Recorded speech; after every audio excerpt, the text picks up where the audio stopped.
Hello, my name is Reginald Bullock, also known as DJ Dr. Reggie B, and today I just want to talk to you. Came up with a few ideas, and today is the first day I'm actually executing this particular idea. Today is the 2nd of July. It's a Wednesday, and I am in Prince George's County, Maryland. I want to call this Turning the Tables. So this will be the beginning of my YouTube channel. So what you are seeing is raw. You can look around. I didn't decorate. I didn't put a white screen behind me or a black screen. That stuff just takes too long. So this Turning the Tables that I plan to do on a regular basis is the interview portion, or it's just the talking and chatting and just being real with you. So I'm a DJ, but I do believe that there's more to DJing than just being on the turntables. It's who we are. So because I'm not being interviewed, I had to write down a few things to ask my own self and then tell you. All right, so I want to get real. So the first question, well, I'll just run through the whole script. How about that? Like I said, this is about being real, and this is going to be called Turning the Tables on my YouTube channel. And that's when I'm not actually DJing. So I'm just being Reggie B. So who am I? I'll talk about that. What first got me into DJing and music, my first DJ setup, the roots and traditions of DJing, why they are important to me, my growth as a DJ, and some of the crews that I was with, DJing actual parties professionally for money, that's big time, and the DJ state of mind I'm gonna get into, and then the zone. You know, every DJ who has been doing this for a while know what I mean about the zone. So I'm gonna talk about that a little bit, and being one with the dancers in the audience. And then what's next for me. So that's the agenda for today. This is my first, so you know, I'm pioneering this, right? I'm just gonna be real, and even the ones that I do after this, you know, after have a little bit more experience, a little bit more polished. The goal is to keep it real and just be yourself. So I'm not going to edit this out. I'm not going to edit anything out in the future. The goal is one take, right? What you see is what you get. It's kind of like when you DJing. When you're a DJ, you don't get a chance to do any do-overs. It's one take. When you mixing, and every DJ knows when they mess up, but the crowd doesn't know when they mess up. But when you really mess up and the crowd knows you messed up, there are no do-overs. You just have to recover. So this is called Turning the Tables. And, you know, if I screw up, or I may have some guests on, DJs and things like that, and they screw up, we just recover, right? So let's get into it. Who am I? I'm a lot of folks. Some people call me Renaissance guy. As you see, I'm in suit. I was about to say suit and tie. The reason why I'm dressed in a suit is because I like wearing suits. I have lots of suits, and I wear suits. When I was in the projects and I was poor, I didn't even have a suit. I think I had one pair of sneakers and no shoes. No, I had sneakers, but no dress shoes. And, you know, as I got older, you know, I always wanted to just have nice clothes, and now I do. And so why not wear them? I can wear a T-shirt and short pants and put my hat on sideways or put a hoodie on. But truthfully, this is who I am. I'm Reggie B, and I'm also a DJ. So, born and raised in Philadelphia. I am 58 years old. This is 2020. Y'all do the math. And so I'm not going to get too deep into all my other careers and all that kind of stuff, because this is about DJing. And so, bottom line, that's who I am. I'm a DJ. I'm a DJ. I love DJing. I've been DJing for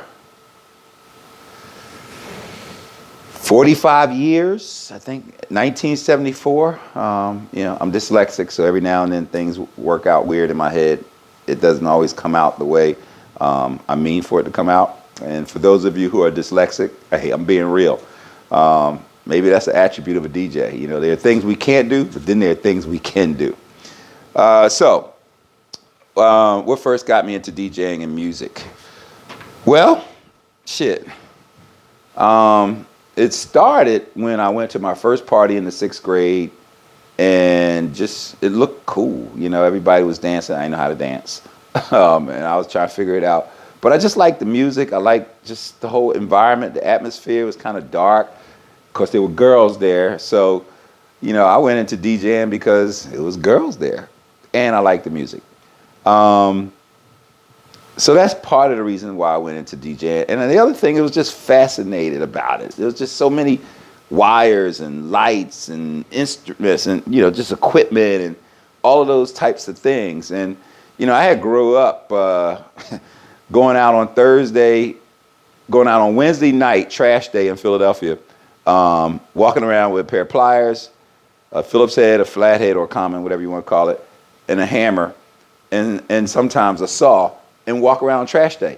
And if I saw anything that looked like it had wires or speakers or a component, I would just take it apart, take all of the parts that I like, and take it home in my mom's basement, my basement, and just play with it. I remember one time I took a D-cell battery and put a wire on the bottom, wire on the top, and a little thing turned around. I was like, wow, that's cool. So I was just fascinated.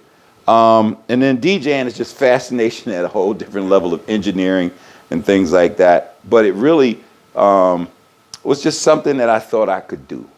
And you know, Dr. Perry Johnson, as I got older, was a role model of mine. He doesn't know it or didn't know it. But, you know, he got the girls, he had money, he had fame, he had fortune, you know, he had the limelight. I wanted that. I was a model back then, so when you're a model, you're on stage, you're doing those things, and you like that audience feedback. And so DJing was audience feedback opportunity.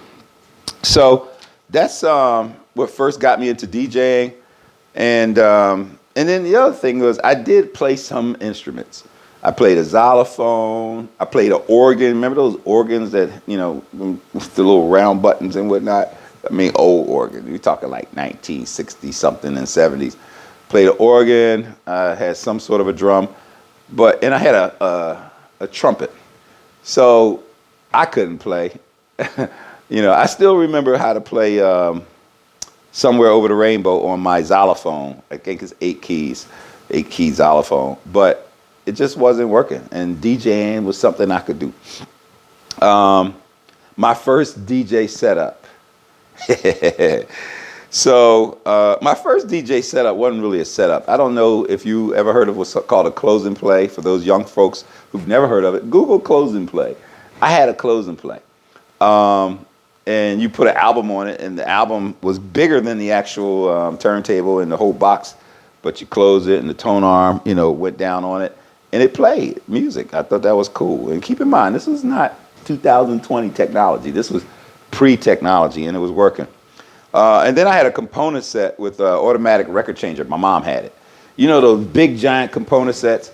That was, you got a television, you got a record player, you got the radio, and it was also like a console where you can have a bar on top, and then when you lift it up, it's a record player inside of there on springs, and you could put like a stack of records. You could put, you know, 6 or 7 records on there, put the thing on, and it drops one at a time, and you're either on the A side or the B side, and it just plays all the way through, and then when it's done, you know, the tone arm comes back out, and the next one drops down, and it plays. So anyway, my first gig, we had 2 of these things. We carried them to we had one already at the house, and then we brought another one there. And I'm DJing with 2 of these big giant things on springs and tone arms, and it wasn't no scratching or nothing like that involved. It was just being able to change the record without having a whole lot of time in between. Because with the automatic record changer, you know, it's 10 seconds maybe. You know, it's real slow. It's like the record ends, so you don't hear no music because the record ends. Then it's got to go all the way. It's got to go all the way to the end of the record, right? So it's here, and then it's got to go all the way to where the paper is. And then once the thing felt that and it wasn't going anywhere for a while, then it lifted itself up, tone arm came back, next one came down, then it had to fight. That's 15 seconds. So we figured out how to do it in like 5 seconds and play the next one. And then finally, you know, seamless. But that was a component set with springs, so there wasn't no scratching. And then I bought a Pioneer set. for my birthday. My mom, we cut a deal. She paid half, I pay half. I think the thing cost $300, and it was a turntable, a receiver, and 2 speakers. 8-track recorder. So this was, when was this? 1977, maybe? 77, 78, probably around 78. And I paid half, she paid half. The reason why I say 8-track is because that was the first mixtape I ever did. It was a Pioneer, had a turntable, but I could record. And so I was making 8-track tapes for people. I hate to pause right now, but I know this is video and everything else. You know what I forgot to do? I forgot to turn the fan on. I told you this is gonna be real, right? And I'm thinking, man, if I sit here for a whole hour and keep talking to y'all, I'm gonna be hot. And then in TV speak, I'm gonna have the sheen. I don't have the person come up to me with the powder or something like that. And when I DJ down here, right in this spot, it gets hot. So sorry about that. But you know what? This is real talk, right? Turning the tables. So anyway, I was making mixtapes back in 78 with 8 tracks. And for those of you who know what I'm talking about, I'm about to do something. Y'all gonna really know what I'm talking about. This is how you know whether a person is live or Memorex. I'm sorry, did I say Memorex or TDK, SATDK 90s? Anyway, the point is, I'm talking mixtapes, right? So here's something. Click, click. Click, click. Click, click. You in your Cadillac Seville, pop your tape in there, click, click. So this is real history. And this is just talking about, my first DJ setups. I was making money selling these tapes. And then I went to New York, and my whole brain was blown what they was doing in New York. Everybody had mixers. I never saw a mixer like that. I didn't have a mixer. And they had 2 turntables, 2 separate turntables. So I'm like, okay, I have a turntable, I have 2 speakers, and I have a receiver. I need a mixer and another turntable. So I went out, saved up my money. I was making money doing things. Saved my money up, got me a Gemini mixer for $59 off of 42nd Street. Back then in New York, they had, it's a whole nother story how I got to New York. But anyway, I went to Fashion Institute of Technology, New York. But the point is, Gemini mixer, 1 turntable, and I could borrow another turntable till I was able to afford to buy another turntable. Didn't know that Technique turntables was the best, but that's what I was told to get. So I went and got me a Technique turntable to go with my Pioneer. But it was a Technique SLB1, belt-driven turntable, not these things. I couldn't afford these. One of these turntables could pay for my entire system and my lights and everything else that I had back then. But the point is, I had a Pioneer turntable, a SLB1 turntable, and a Gemini mixer. And long story short, that's how I began. And then, of course, when I went to Germany, I took it to a different level, went to Mainz Castell, for those of you who know where that is, in Mainz, Germany, and bought me a Sound Craftsman amp and a Sound Craftsman preamp and an Akai speaker. I hooked this little tiny speaker up. Hindsight 2020, it was a monitor with a gigantic amplifier. I hooked it up to it, cranked it up, blew the speaker in seconds, and then I ain't had no music anymore. So that's my first DJ setup.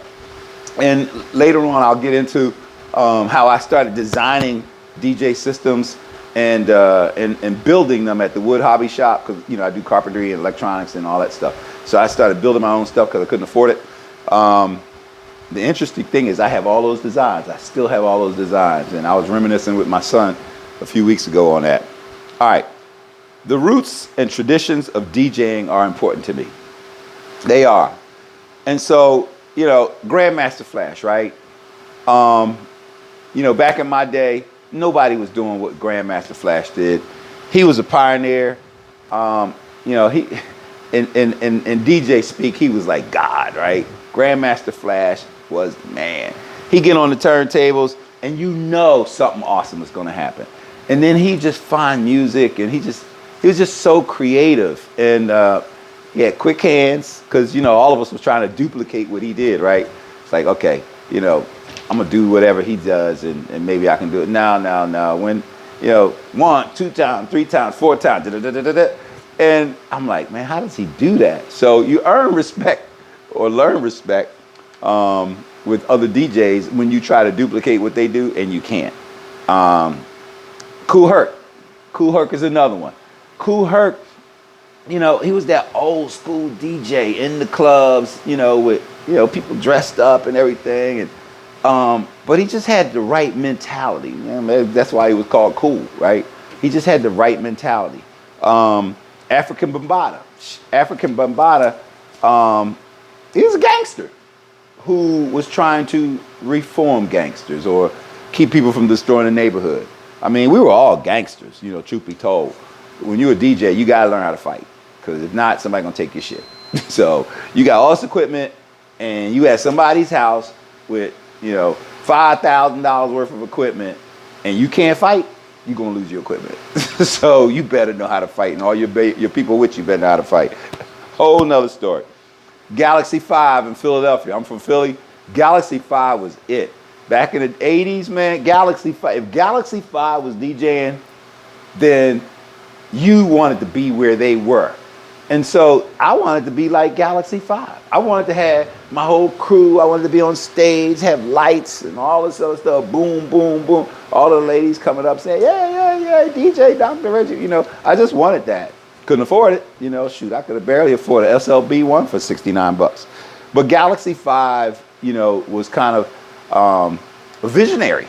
You know, they even did a record with Pieces of a Dream, you know, and all of us knew each other. I went to school with Pieces of a Dream in elementary school, middle school, and we hung out in high school. Another story, Larry Levan, DJ Larry Levan, Paradise Garage.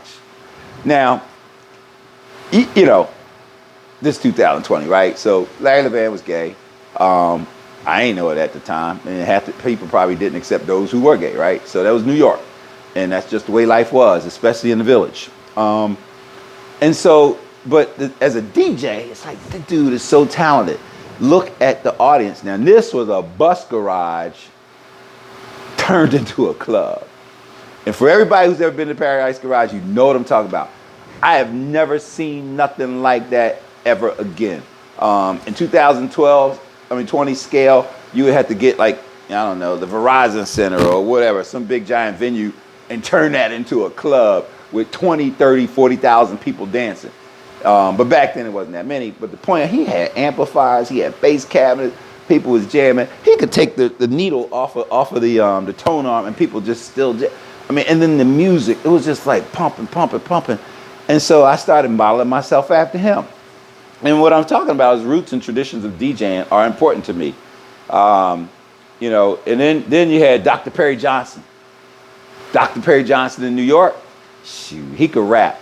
Hit Dr. Perry Johnson, I said New York. Philadelphia, I'm thinking about Frankie Crocker, New York. I did New York and Philly. That's called the Fly Jack. We'll talk about it in a second.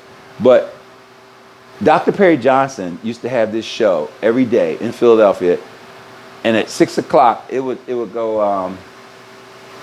You know, he would say some stuff. Now in the whole wide world, there's only one, the good Dr. Perry Johnson, and digging the one with the tie wallflower sound. Come on, do it till you're satisfied. Do it till you come to your maximum. If it's all right, it's all nice, because good is such a good feeling. I'm DJ Dr. Reggie B, right? And I wanted to be like Dr. Perry Johnson. He would do the high school parties. He would do the grown folks parties. He would be on radio.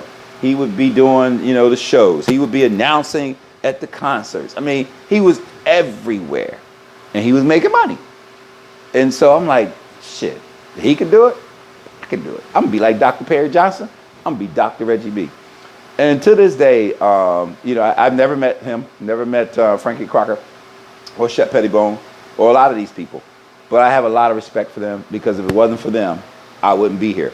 If it wasn't for their craft, pioneering what they did at the time and allowing me to be exposed to that, then I would not be the DJ that I am today. There's a lot of history that we read about in so many things. If you're a doctor, if you're a lawyer, if you are a military person, if you are a nurse, if you are whatever. I mean, a politician or, a civil servant or, even an entrepreneur. There's so much history out there that you can read about in terms of your craft.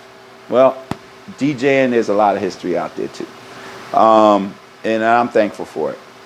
Shep Pettibone, Kiss FM. Man, when that first came, Kiss is coming. It was in the summer of 81. And on the radio, it was like, Kiss is coming. And they was just jamming 24 hours. And then bam, Kiss is here. And that was it. They were on the stage and the mixes were awesome. He was awesome, bad engineer. We were sending in mixtapes, real mixtapes to them to try to hear him on the radio. It was just a great time in New York at the time. But Shep Pettibone, he just had the engineering skills to make sound do what it did. And then I had what's called a pause button mix. Some of you may old school know that. Everything is all technology now, but in order to get things to loop, you had to use a cassette player. You time it, and then you hit pause. And then you bring the record back, and then you time it on the beat, and you release pause, and you bring it back down. And you do that like 5 times. So, like pull up to bump baby.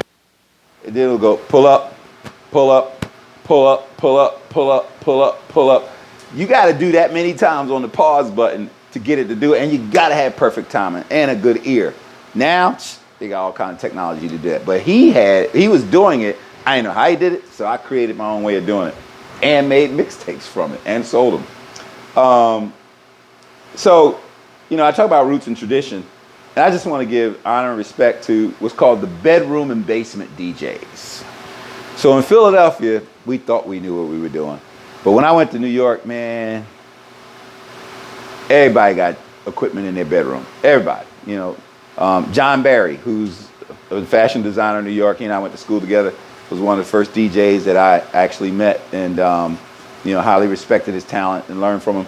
But he had turntables in his bedroom. And so many people just grow up with turntables right there in their bedroom and they're just DJing. I ain't had that in Philadelphia. Now, I will say this, though, the basement DJs. So when I talk about the basement DJs, same thing. The difference between having stuff in your bedroom and having it in your basement is you got just a little bit more room, so you can have more people over there, and you can practice a little bit more. You got a microphone, you can have rappers and singers and everybody else, and you can think you're a producer like I did. I thought I was a producer in 79 on up, because I had a microphone. Nobody else had a microphone. I had speakers, and I could record you. So that was the beginning of production or producing, whatever you call it now. So that's the basement. Then house parties. Man, house parties. Ooh. House parties is how you earned your reputation. Because you can't do a house party if nobody called you. And nobody's going to call you if you weren't good. And so the traditions back then, we didn't have all these clubs. We didn't have no money. A house party was 50 cents. 50 cents. You go to the back basement door or in the front door and you go straight in the basement. Sometimes they had them in the living room and fights happen and that's all a different story. But 50 cents, house party, people making money, and so you show up. And some of them were free, and so house parties and then block parties. I used to do house parties. I used to do block parties. So block party DJ was a scale up because you got to have enough equipment that project the volume and sound in order to play for everybody and they can hear it and feel it and jam. So that was a little bit more expensive. I eventually got there, but it took a while. But yeah, block parties. Now, I tell you what, if the block is real small and there's not a lot of people, you can handle it. But the block parties, man, that was something. Because think about it. If it rains, if the wind blows, there's so many elements you got to think about with a block party. And then the sun coming down on your vinyl and warp your vinyl. I got some warped vinyl from the sun. So it was just interesting back then. And then the local DJs. Shout out to all of the local DJs. There are thousands and thousands of local DJs all over the place. I mean, and they just love doing it. They just love DJing and they like the crowd. All of these things that I'm saying, and some of the things I'm going to say, that's why they like it. I mean, they just love doing it. they don't want to be famous. They don't want to be on the radio. They're not trying to go on tour. You know, they just trying to feed their family, man. It's a hustle. You know, they just trying to eat and have fun and play music, you know. And so this is what they do. It's a craft, it's a skill, it's an art. And so the local DJs, you know, they may never travel outside their city and DJ. They may just, some DJs don't even venture past like 3 or 4 clubs. They kind of rotate between the 3 or 4 local clubs. Depending on where you live, you may only have 2 or 3 clubs in your whole area. I've been to places like that where I show up and it's like, damn, he from New York or he from Philly. I'm like, really? Is it like that? You know, but they don't get much. So whatever they got, they got. And the local DJs give them what they got. Now I'm going to tell you something about them local DJs though. Because I travel a lot and I show up in some weird spots where, you know, it's a local DJ. Been DJing there for 20 years. And I'm like, I go in there, I'm like, okay, let's see what he got. The dude be playing. You know, can probably eat me up on some stuff. First of all, he knows the music that they like. I can get in there and DJ and be all Reggie B and they don't give a shit because it's not what they like. But he knows what they like and he plays it and he can mix it and he can do stuff on the turntables and make it happen. It's just he chooses, or she chooses, you know, not to go somewhere else. I should talk about female DJs too in another segment because it ain't enough of them. Actually, let me reverse a little bit because what first got me into DJing. So I like music and I was trying to be a DJ, and my girlfriend at the time, I'm not gonna mention her name, but my girlfriend at the time was a flautist, played the flute with the Stenton Diner Teenage Jazz Band, of course, who Pieces of a Dream was a part of. So I was with that crew. And somehow some guy, you know, came up to her and was like, you know what? We want you to be a female DJ in our crew. So she's got in her living room on her couch 2 Technique MK1200s, right? Back then it was like $250 a piece. And a mixer and speakers and everything else in her living room to practice to become a female DJ. Just a gift. I'm like, what the, you know? If I had that at that time, who knows where I would be? Nobody gave me shit. So when she was, I'm like, tell him that I'm the guy. She's like, he wants a female DJ. I see, I know what he wants. You tell him who I am too. But the point is, that motivated me. I'm like, well, damn, I need to do this. So anyway, I digress. So, you know, local DJs. And, you know, finally, don't forget about the early radio DJs, right? Back in the 60s, man, these folks that were on the radio, they were DJs. And I mean, they were part of the community. They, you know, we got Don Lemon on CNN now, right? We got all these other folks and Fox and ABC, NBC and stuff. But think about it. The DJs were our news. DJs were our celebrities. The DJs played the music. And I mean, they were the voice of the community. And that was part of the respect that I wanted. I wanted to be like that, not just a DJ, but I wanted to have that authority to communicate, you know, on behalf of the city. I mean, I grew up in the civil rights environment. I mean, when I say not just the era, but an environment. I grew up in environments and part of, you know, Hardy Williams and Jang Derry and Clark Ross and, you know, Green, a lot of folks in Philadelphia. So point is, don't forget about the early DJs. Now, Jocko Henderson, Philadelphia, he had a record, a rap record. This is Jocko, no, that was Blowfly. Jocko, where you been? I've been to outer space. I mean, it's called The Rocket Ship. I have it somewhere in my crates. But I thought it was just cool. You know, he was a DJ. And that brings me to the definition of a DJ, right? There are a lot of DJs out there. I definitely call myself a DJ. But DJ stands for what? It stands for disc jockey. And so these albums were called discs. We had CD discs, but isn't that an oxymoron, CD disc? I think the D stands for disc, compact disc. But we were called disc jockeys. And I'm still called a disc jockey. And every DJ out there, if you're listening, I just want you to say the word disc jockey. and say, I am a disc jockey. We've shortened it to DJ just like we shorten everything to an acronym. But I am a DJ. I'm a disc jockey. And I come down here in my studio and I get on discs and I jockey. That sounds kinky. I get on disc and I jockey. But, you know, I grew up doing this, right, as a DJ, and I like that. So, you know, especially you come across a DJ who did radio many years ago. You had Wolfman Jack. You know, I don't want to start naming them, but Butterball in Philadelphia, you know, and then Tony Brown and, you know, Doug Henderson. There's so many DJs out there who just pioneered the environment so that we can have a lot more opportunities. And DJs, you know, who started off DJing like this or rapping or whatever, you know, Lady B in Philadelphia, right? You know, she started off like that and then she became a radio personality. So she did what I wish I could have done. Point is that don't forget about the radio DJs because they work hard. I did radio a little bit. I did WFIT. I had a show for 4 hours. And then I did WHAT. I did a talk show. It was called Community Forum. Carl helped me to get, he was a lawyer, and he had the show, and I used to help him out. And then sometimes he's just like, Reggie, I'm not coming tonight. I got something to do. You run the whole show. And next thing you know, I'm running Community Forum, and that was a talk show. So don't forget the radio DJs. The next subject was the growth in crews. So a crew is a bunch of people with a common goal to do that thing, right? Whatever that thing is. You know, back in the day, a crew was who you roll with.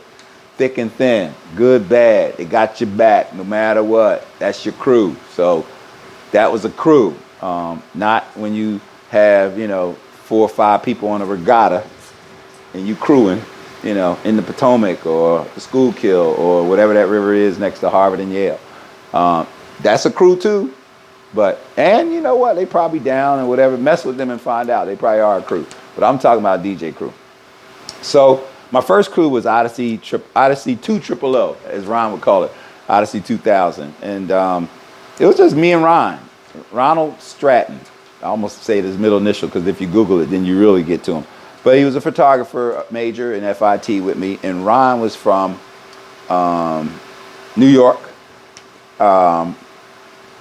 And Ron was hard. Ron was gangster. Ron was that dude. I didn't know what a 5%er was until Ron told me. But Ron could rap his ass off. And he was my roommate in college. So I'd be on the turntables, he'd be on the mic, and Ron could rap for a whole hour nonstop. I'm going through records, mixing and everything. You talk about mixtapes, that's a whole nother story. I had hundreds of them. And I don't have them anymore. They're gone. But damn, Ron would just, we did so many parties and shows and, you know, we did so, and when he get on the microphone, he just turn it up. And that's 2 turntables and a mic, you know, and Ron was that MC, but we had the crew Odyssey 200. And then Leviticus International wasn't really a crew, it was a club. The stars come out to Leviticus. Here I am, 19 years old. Yeah, 19 years old, and I got a gig at Leviticus International to be the house DJ. Ain't that something? Leviticus International, that's where the stars go after they finish at Madison Square Garden. They come to Leviticus International. So I'm DJing for everybody, right? Rick James, Tina Marie, Stephanie Mills, Luther Vandross, before he was Luther Vandross, was with Chains, and Leviticus used to do like concerts, mini concerts right there. So, you know, I'm learning sound engineering and stuff, and Luther like getting mad, you know, turn my microphone up type of thing. But I met a lot of the stars back when I was the DJ. I was the house DJ for a while. And it was interesting, you know, because I was just, you had to be 23 years old to get into the club. And so those were some awesome days. Perry, was our producer. I think Arista had something to do with the club. A few people had something to do with the club because, you know, it was celebrity stuff. But I wasn't even into all of that. I was just wanting to DJ, pay me my money so I can go to school. And then I remember for 1 month, they had given me 3 days a week, which is a big deal, you know, at a major club to get 3 days a week, you know, Wednesday, Friday, and Saturday. And I think it was because the main DJ, he wanted to take a break. You know, he was good. You know, back then I probably thought I upstaged him. I was so good that they got rid of him. No, he came back. He just needed a break. But I also got the DJ because I was a DJ at Leviticus International, the organization, the syndicate, or whatever you want to call it. They own Justine's and Pegasus. So these were 3 major clubs in New York. So I got a chance to DJ at Justine's and Pegasus. I think Lindsay was the house DJ at Pegasus. He was the first DJ I ever known who all of a sudden he disappeared. I'm like, where the hell he at? He went international. Lindsay is DJing in Europe. And I'm like, oh, okay. Why did he do that? He got a job right here. Little did I know they pay you 10, 20 times more to go DJ in Europe. Had I known that, I probably would have followed Lindsay, and I would have been the DJ in Europe. But I mean, these are the it's just part of the growth, right? But then Third Dimension Sound, I bumped into Wayne Anthony, Maestro. Wayne knew business, and Wayne had so many gigs going on in Philly and Jersey and Delaware and New York or whatever, and I can't remember how he and I connected. But I was a good DJ, and he's like, I think it may have been at Leviticus. And he's like, I need you to DJ for me. And he owned this whole organization. And next thing I know, I'm traveling. I'm in a van. I got hotel room and food and pay, money. And all I got to do is show up. And I'm learning how to hook up sounds, big sound equipment, a mobile. That was my first exposure to a mobile sound. And a 3-way crossover and bass cabinets and all that stuff. So I learned all that from Wayne, and we had so much fun. We DJ everywhere. Whispers in Philadelphia, Yolana's, Green Street, Green something, because Philadelphia was the base, and I was in New York, so he would transport me wherever I had to go because I was his DJ now. I was that DJ. And I learned a lot from him. And because of that, I always thought I was part of Third Dimension Sound. And then I went to Germany. Mark Anderson, DJ Fresh, he and I hooked up, and we was DJing in Germany. And so, you know, Fresh Incorporated, Mark can DJ. Mark got hands. Mark's got hands. And then Third Dimension Sound. I kept the name Third Dimension Sound when I was in Virginia. And some of you may have heard of Scotty Brown, alias DJ Scotty, a.k.a. Scotty Beats, a major producer. Scotty made so much music.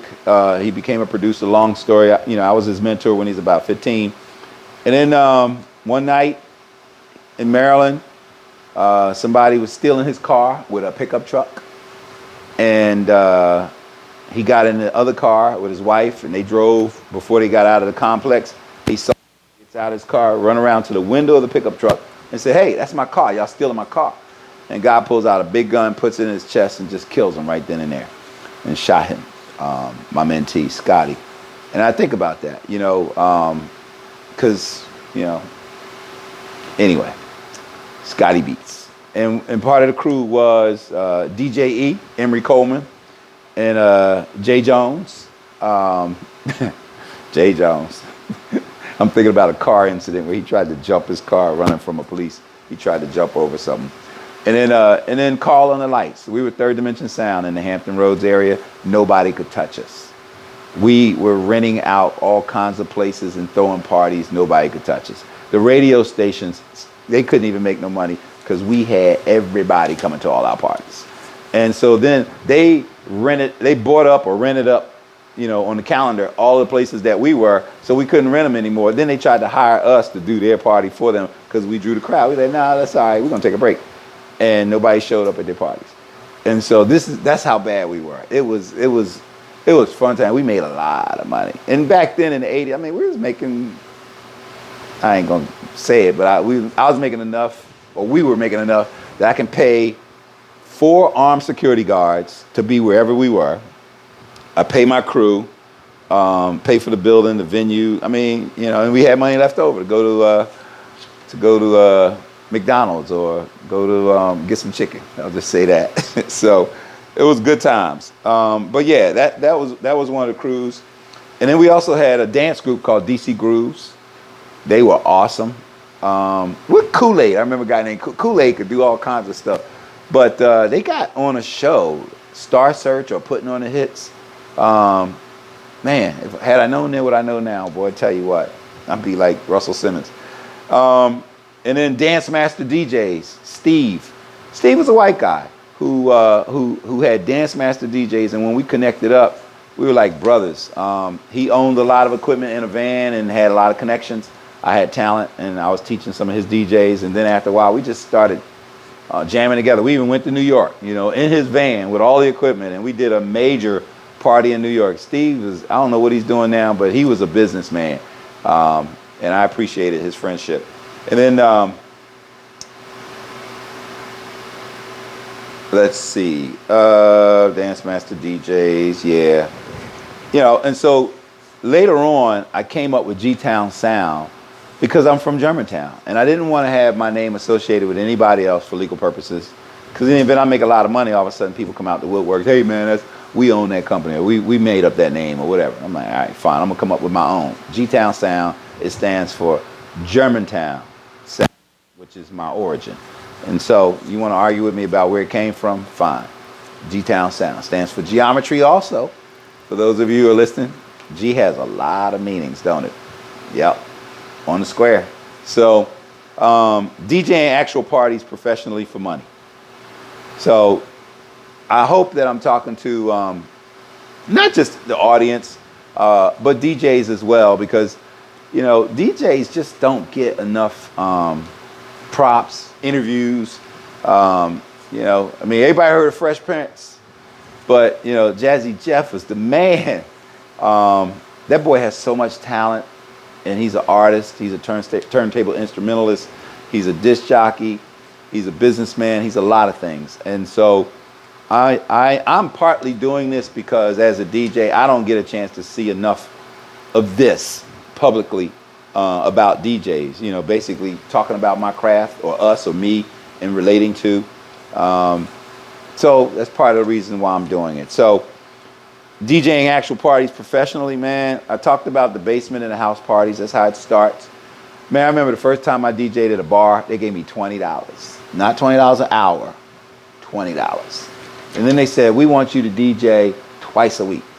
I had to bring all my equipment, load it up in my mom's car, take it there, set it up, jam for 4 hours, take it down, go back home for $20. This was in 81, 82. And then I remember one time they didn't pay me for 3 weeks. They're like, we'll give it to you, we'll give it to you, we'll give it to you. So, you know, 3 weeks, $20, all right, you think about it. So here it is now, $40, $80, $120. That's a lot of money. And so I had to go and get my money. And then I ain't DJ for them anymore. But bars are fickle sometimes. Outside barbecues, schools, man. I was DJing in schools when I was in high schools. And that's fun. Family reunions. Back in the day, we used to have fashion show discos all the time. Fashion show disco. So I was a model and a tailor and a designer. So I understood the fashion show piece, but I made my money because I was stuck around, get the equipment, set it up. So double money. And then clubs, you know, that's like when you get to the certain level. I hear that DJs in Las Vegas make anywhere from 20 to 60 a year. Million. I'm like, it still blows my mind. I'm thinking, I've been DJing for 45 years and I haven't made 20 to 60 million in 45 years. No, I'm 58. I haven't made 20 to 60 million in 58 years. And these young folks are making 20 to 60 million a year. Good for them. It's the hustle, right? You know, I ain't gonna hate on them. Hey, it's happening, right? Who knows? And who knows what their story is? Because hopefully some of them are watching me too, right? They could have been hustling or struggling and, having challenges and going through stuff just like we all do. And, they in their bedroom or basement or whatever, or borrowing somebody's equipment, showing up, and then, developing their craft and their talent. And then one day, they bump into someone or something and they get an opportunity, and then it grows. It's part of the hustle. It's like, I don't know that many people who would have gotten into Leviticus International, or Larry Levan did Paradise Garage. So you never know how things are going to happen. But here it is, 2020, and they're making that kind of money. Good for them. I just hope they're doing the right thing with the money. One of my mentors, Mike Gold, always told me, he said, ain't nothing wrong with making a lot of money, Reggie. Make as much money as you possibly can. Because the more money you make, the more people you can help. And I grew up poor in the projects and food stamps and government cheese and meal tickets for school. So I get it, man. It would have been real nice for somebody to help me by saying, here's 2 turntables and a mixer. See what you could do with that, young boy. And so here we have now these folks making millions of dollars. They going through all kinds of equipment. They probably giving equipment away to some of their boys or girls or whoever it is, and growing new DJs from that. So, but the point is clubs. And then finally, mobile system and independent shows.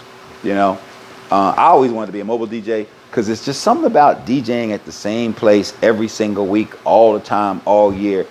It would just get it would just get at me. It's like, didn't I just play that last week? Didn't I just play that 2 weeks ago? Do people really want to hear this? The creativity in me is like, I got to do something different. So when you got new crowds all the time, it forces you to be a lot more creative, as opposed to if you're doing the same thing week after week all the time, you play the same music and people love it. That's why they come there. Just for me, things just seem mundane. But hey, I haven't done that in a long time, but I know me. I could do it. And after a while, I'm like, I got to do something else. I need to do something more creative. Can't just stay in one location all the time. The DJ state of mind. This is simple, but it's complex. And most artists, or musicians rather, and artists, all kind of go through this. But this is a DJ state of mind. And I'm just going to list them, right, so that you can understand. So the next time you talk to your DJ, interview your DJ, or you're at a party, you're dancing, or you're on Facebook Live or Instagram and DJ Nice or Quicksilver or whoever, all of these, famous DJs that are out there who are DJing, just think about how they started, right? They started just like I did. You don't wake up with being a DJ, or you don't wake up with the talent and skills and the capabilities of a DJ. You have to put work into it. You have to put years into it to get to the level that they're at. So here it goes. And when I say state of mind, it's a mixed term, but a DJ is an engineer. Mechanical engineer, electrical engineer, plumbing. It's a whole lot of stuff behind the scenes. And a DJ is an engineer. So know that. They may not have a degree in engineering, but they have done more engineering than some people that have a degree. A technician. Damn, that's right. They're a technician every single day. They are, when you get a short in the wire and you got 1,000 people on the dance floor, or getting ready to have 1,000 people on the dance floor, and you're doing your sound check and the shit ain't working right, you a quick technician. You are troubleshooting. You are doing everything. And everybody know what I'm talking about. When you show up to set up and to do a party, Murphy shows up with you. And so your engineering and technician skills are put to the test. You are a musician. You may not necessarily have instruments in the traditional, but these right here, now the term is called turntable instrumentalist. I've seen people work a turntable better than somebody can work a piano or a saxophone. And so you're a musician. You're an artist. The sounds that are in your head that's coming out your ears and projecting out there. DJs know what I'm talking about. You be sleeping off it. You got to get these sounds out of your head. You got to get these sounds. So you just show up by yourself in your underwear, your T-shirts or whatever, and you just start jamming because the sounds are in your head. You got to get them out. You got to feel it. And then when you finally are out there in public, it translates into a great show. You're a scientist. You're experimenting. You got to know what positive and negative is, right? Hot and cold and all those things. But you're a scientist. And you know, if you could see all this equipment that's here and how to hook it up, you know, sometimes you're a mad scientist. There's so many wires. A dancer. Now all DJs can't, you know, move and groove, but they be dancing because you got to have rhythm. If you don't have rhythm, you're gonna be offbeat, and you might as well change your profession. Because now I know they got these sync buttons now. I don't really use the sync buttons that much because I didn't grow up on them, so it just doesn't feel right. I still use my ear. I know how to use the sync button, but I like my ear. But the point is, you know, all DJs dance somehow, and then some DJs can really dance. I know Chris, man. Chris jump out on the floor and teach you all the line dances while he's DJing. Entrepreneur. Yep. Well, not all DJs are entrepreneurs, but if you are a DJ long enough, you will become an entrepreneur. But then there are entrepreneurs who become DJs. So that's why I put that there. Teacher. DJs are teachers. You got to be able to communicate. You got to be able to show. And if you got a crew, you got to be in charge of the crew. So you got to show folks how to do things. I know with Third Dimension Sound, I would show people all the equipment, and I would take everything apart, and it'd just be stuff everywhere. I said, all right, put it together, and then let me know when you got sound, and I'll be there for the sound check. Sometimes it takes hours and hours and hours because it ain't as easy as it looks. But you're teaching. A DJ is a hustler. A DJ is a hustler. A whole nother segment. Matter of fact, the third book I'm working on is called It's All About the Hustle. So DJ is a hustler. A designer. Every time you set up equipment, you're designing. And you're designing a strategy too. That's another thing. And then a DJ is a dreamer. You know, your first dream is, I want to be a DJ. And because I'm going to tell you, hindsight 2020, the day that I said to myself, I want to be a DJ, I had no clue. I mean, I have turntables here. I have a Denon controller there. I have basic turntables and no Serato in the mixer. And then I have Pioneer 1000 for the CDs, and then tons of records and stuff. I had no clue. Zero. I just knew I wanted to be like him. And that's a dream. And here I am now living a dream. A pioneer. You know, some of the things I've done in the business of DJ, I like to think that I was the first, but I will say that I did it, and I had never seen it done before. So it was the first time I seen it done because I did it. But it doesn't mean I can't go to another state or country or whatever and be like, they'd be like, oh, we've been doing this for a long time. You know, so because most stuff is not new, but you are a pioneer and a leader. Most DJs are leaders, unless you're just a straight technician doing what somebody tell you to do. DJs have authority, and you know, another segment, but we are leaders and strategists. We also referees. We referee between the audience and ourselves when they ask for requests. Some DJs don't mind taking requests. Then there are other DJs like me that I don't really want to take requests. I just don't. I'm in a zone. Are you gonna, when Beyonce is in the middle of singing a song, or Jay-Z is in the middle of doing what he do, are you gonna run up to the stage and say, yo, yo, yo, yo, yo, yo, yo, sing that song, man, sing that other song? You know, I mean, you know, when you're an artist on stage like that, they call it hackling. Yeah, so it's really, you know, it throws a DJ off when you ask requests sometimes, because a DJ it's like shooting pool. You're thinking 4, 5, 6 shots ahead, right? We're thinking I'm at 108 beats per minute. You know, I'm tracking to about 113 beats per minute, so I can get in that zone. I want to play these 6 or 7 songs that complement each other or crescendo each other. So as I'm moving into there, and then I'm gonna set it off next to this song for about 30 seconds, you know, and let them both play. And then I'm gonna transition to it. And then somebody say, hey, play You Lied to Me. I'm like, you lied to me? Yeah, play You Lied to Me.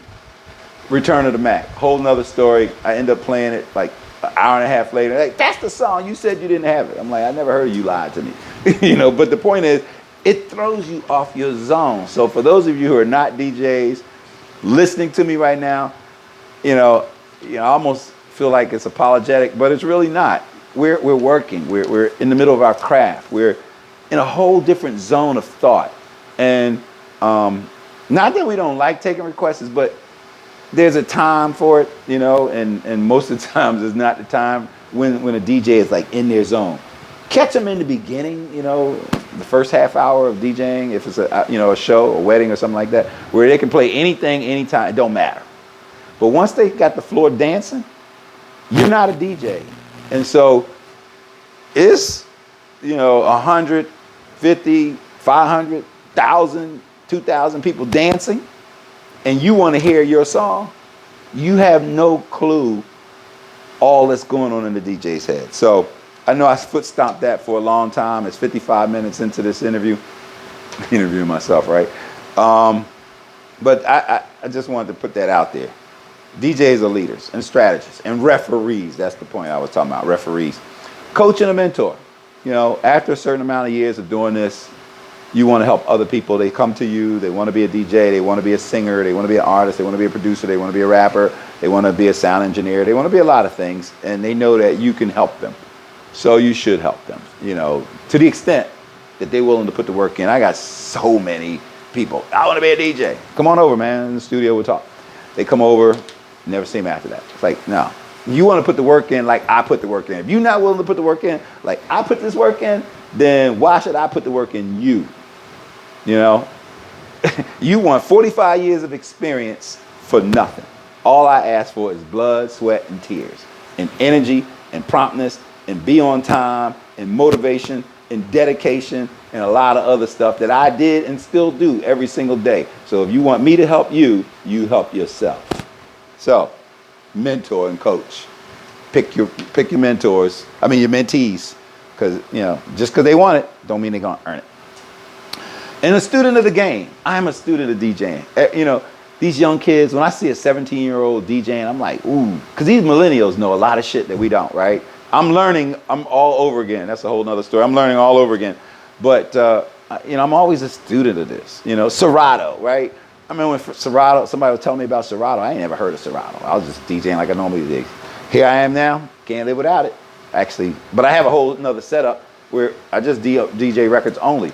But I like Serato, and it's quick, And then I also have other stuff. So, yeah, always learning, right? Always learning. It's 2020. We're doing things different than we did in 1980. Next subject is the zone. Being one with the dancers and the audience. Now, I touched on it a little bit, but every DJ who's been doing this for a long time know what I mean about the zone. Man, when you in the zone, shit's like butter. You be doing mixes that you didn't even know you did or could do. You be smooth. Everybody's responding the way you want. It's just a whole atmosphere that you created. This whole environment and atmosphere, you created. And so that's the zone. And I taught a few people about it, and I would show them the example of what it's like when you are, I call it owning the crowd. So here we are, everybody dancing. I said, watch this. I'm going to play the chicken dance. Na na na na na na. Hey, that whole thing like the German chicken dance, right? Or I'm going to play the hokey pokey. You put your right foot in, you take your right, do the hokey pokey, turn this up. That's all it's all about. I can do that in the middle of a serious jam, mix it, timing and everything else, strategy and everything, and get everybody to do the hokey pokey. When you own the crowd, you can do that. Or play shout and get folks in tuxedos to lay on the floor and kick their feet up like a dead bug. It takes guts to do that kind of stuff. And that's just touching on the zone. But the zone is just, it's the sweet spot. It's like a baseball player hitting a home run and they didn't even feel it on the bat. It hit the sweet spot. It's like a tennis player. When they hit that ball, almost like they're looking at their racket because they didn't even feel it. It was the sweet spot. Tiger Woods, he hit that golf ball and it just hit the sweet spot so well. The wind is just right.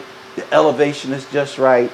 And it just sticks the landing just before the cup, And all he's got to do is blow on it and put it in. I mean, there are moments when you're DJing and the zone is like that. And for those of you who are new to DJing and you still get nervous and everything, I still get nervous. You know, the first 15 minutes, you know, your fingers are a little, that happens. So, you know, take a little sip, you'll be all right.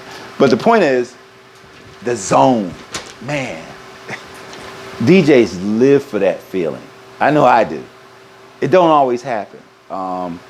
You know, unless you like Jazzy Jeff, in my opinion, he shows up and it's like, welcome to my zone, because he's already in his zone. He's got so much experience.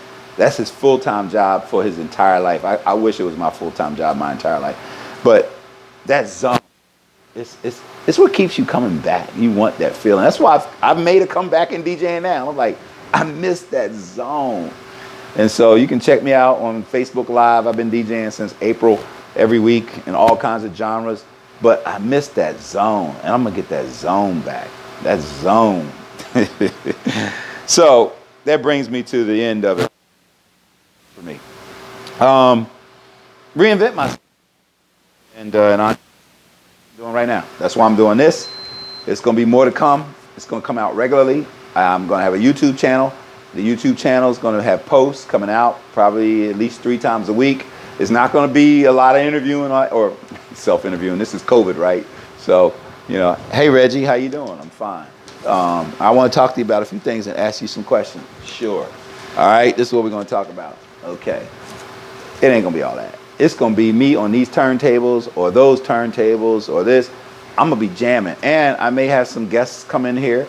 And we jam, maybe even do a little, I don't want to say battle of the DJs, but just collaboration. I don't really battle like that anymore. Used to, but I collab now. And then maybe do some interviews with artists, producers, and things like that. Because I know a lot of folks. So, you know, they show up down here in the club, G-Town Sound, and we can play. And then improve my skills and increase my talent. You know, no matter how good you are, there's always something you can learn. You know, the crab scratch, you know, for those people, they know what that is. The transformer mix without using the buttons. There's a lot of things that my equipment can do that I need to read up on and do it better. It's kind of like Excel spreadsheet, right? Excel, I can only do probably 5% of what Excel is capable of doing. So some of the mixers and things like that, you know, you may only know 20 or 30% of what it's capable of doing. I'll learn 40 or 50% or maybe 60%. I'll probably never get to 100 because I have a life, right? And I do other things. But the point is growth and just improve my capabilities and increase my talent. And then put music out there on different media platforms. I'm learning from the millennials. So I've been on Facebook like for all of 3.5 months, literally. 2020, I'm just getting on Facebook. That's a whole nother story why I never got on it. But Instagram, been on Instagram for maybe 2 months. And so there's a lot of other social media out there, you know, Click, I don't know what they are. I ain't gonna sit here and try to pretend. But it's time for me to get into that world and learn from the millennials, Generation X and all of those, what they're doing, because they figured it out. And so I'm going to put my music out there on many platforms, SoundCloud. And in short, I'm going to transform. So this is the first of Turning the Tables with DJ Dr. Reggie B. And I appreciate for anyone who has listened, for listening. And then I'm going to ask something of you. So here's what I'm going to ask of you. I'm going to monetize this. I'm going to be straight, right? Entrepreneur. Because I can. Shit, I've been DJing for 45 years. So, you know, if a 25-year-old can make 60 million, maybe I can make 60,000, right? But the point is, subscriptions and views. So if you're watching this, I want you to subscribe to it. So if you're watching this and you appreciate it, just don't patronize it, right? To hit it, because then you're subscribing to something that, you know, all right, we're going to help Reggie out. I appreciate that, but you want to be honest. I'm not just subscribing to be subscribing to stuff, because then you start getting things back that you don't want or you didn't ask for. Now you got to hit delete, delete, delete, delete. So I don't know the algorithms, and I don't want to cause you to receive a whole bunch of stuff that you don't care about just because you subscribe to me. But if you do like DJing, or if you like what I had to say, and you want more of this, because it will be more, or you just want to hear my music, and I'm gonna play lots of genres. I'll finish up with that last piece with the genres. Hit the subscribe button, because if I have 1,000 subscribers and 4,000 views, then YouTube treats me differently.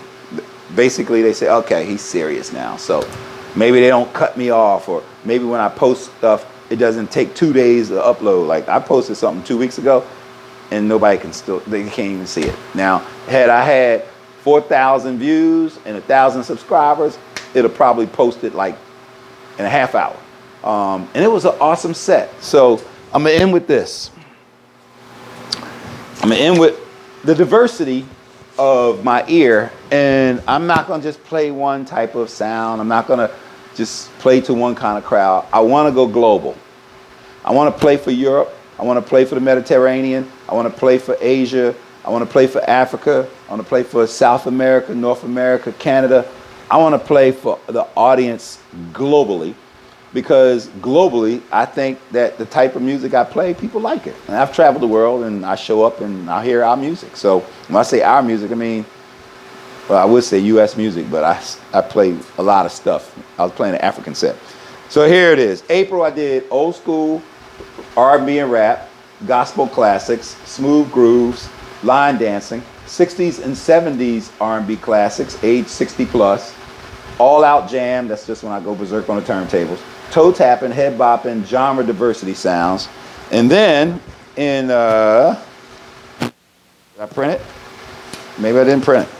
So it's in the head. So then in May, I played hip hop, I played go-go, I played more of the gospel, I played African music, and then in June I started coming up to the times, but then I played bounce music from New Orleans. I did a birthday set, I did disco, I did a tribute to Larry Levan, Paradise Garage music. I did 100 beats per minute to 111 beats per minute. And so I jump around with that, you know, but it's all dance. Most of it is dance. And so I want you to tune in. So I don't have a producer. I'm not going to get super technical with the videos. It's just going to pop up. What you see is what you get. Over time, it'll get a lot more professional in terms of the standardization of the presentation. But for now, I'm like, you know what? I ain't got time to be sitting here waiting and waiting and waiting and waiting, or, you know, spending hours and hours and hours trying to make this perfect, when I can just simply do what I do right now and then clean it up a little bit and then upload it and hope everybody likes it. So signing off is Reginald Bulla, aka DJ Dr. Reggie B, and I own G-Town Sound. So if you like this, subscribe and share it. Thank you very much.